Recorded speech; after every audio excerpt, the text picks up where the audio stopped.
喂，胡亂説話廣東話係咩？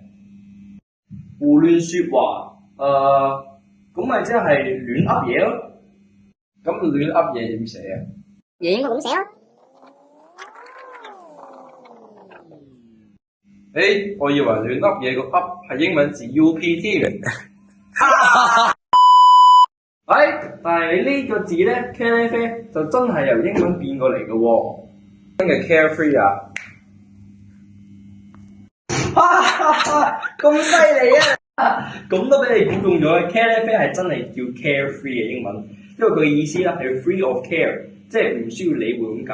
咁即係意思係嗰啲配角啊，唔俾睇中嘅角色咧，就係唔需要俾理會啦。所以茄喱啡咧就係配角嘅意思。哦，我明啦。時間都唔早啦，我同朋友仔去打機啊！而家明晒啦，又約人去玩唔預我，明晒啦又杯。好咯，咁塞埋你去一齊玩啦。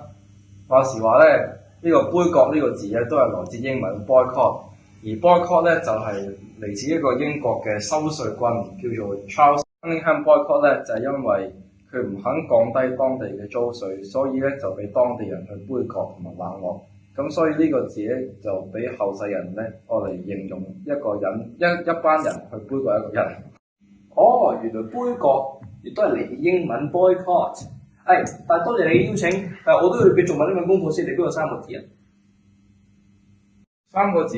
咩三個字係咩意思啊？三個字啊，15分鐘啊15分鐘？唔係4個字咩？乜嘢啊？3個字啊，一個鐘有12個啊嘛，3個字即係3個格嘅意思，即係15分鐘啊。唔係咁嘅意思。笑啦！笑啦！笑啦！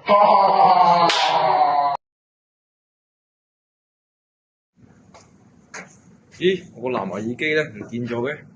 講起藍牙咧，其實藍牙咧呢個字咧係嚟自英文嘅 Bluetooth。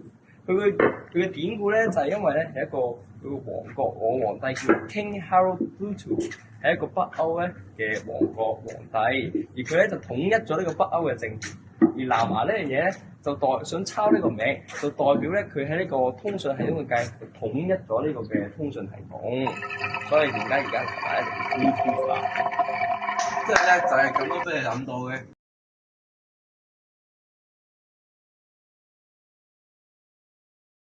記住關注我哋，去知道更多廣東嘅語言文化知識。